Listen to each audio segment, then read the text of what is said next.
नहमदुहु व नसल्ली अला रसूलिहिल करीम। एक सवाल हमारे पास है कि क्या ये शेर पढ़ सकते हैं? मुरीदी ला तखफ कहकर तसल्ली दी गुलामों को, क़यामत तक रहे बेखौफ बंदा गौसे आज़म का। तो ये किसका शेर है, पढ़ सकते हैं? ये मौलाना जमील रहमान कादरी रहमतुल्लाह अलैह थे, उनका दीवानिया एक दीवान है जी, नातिया दीवान है, कवाला बख्शिश, उसमें ये शेर मौजूद है। तो इसमें इन्होंने लिखा है कि बंदा गौसे आज़म का। तो यहाँ पर याद रखिए, जो अब्द है ना, अब्द की निस्बत बंदों की तरफ यानी गैरुल्लाह की तरफ भी कर सकते हैं, तो इसका मतलब होता है गुलाम। यहाँ पर बंदा से मुराद है गुलाम, ठीक है जी। तो जैसे कुरान मजीद सूरह नूर में इरशाद रब्बानी वस्सालिहीन मिन इबादिकुम व इमाइकुम, यहाँ पर इबाद का जो लफ्ज़ है गुलामों के लिए इस्तेमाल हुआ है, यानी इसका मतलब गुलाम है।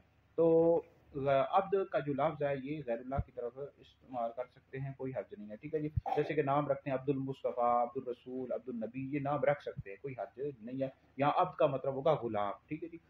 तो लेकिन मेरा मशवरा ये है कि इस हवाले से हमने फतवा भी लिखा, फतवा इंशाल्लाह सोशल मीडिया पर, व्हाट्सएप पर, दीगर जगहों पर शेयर कर दूंगा। देखिए मेरा मशवरा ये है कि अब्दुल मुस्तफ़ा की जगह आप गुलाम मुस्तफ़ा नाम रखें, ठीक है जी। अब इस तरह अब्दुल रसूल की जगह आप गुलाम रसूल नाम रखें, अगरचे जायज़ है लेकिन रखें आप गुलाम मुस्तफ़ा।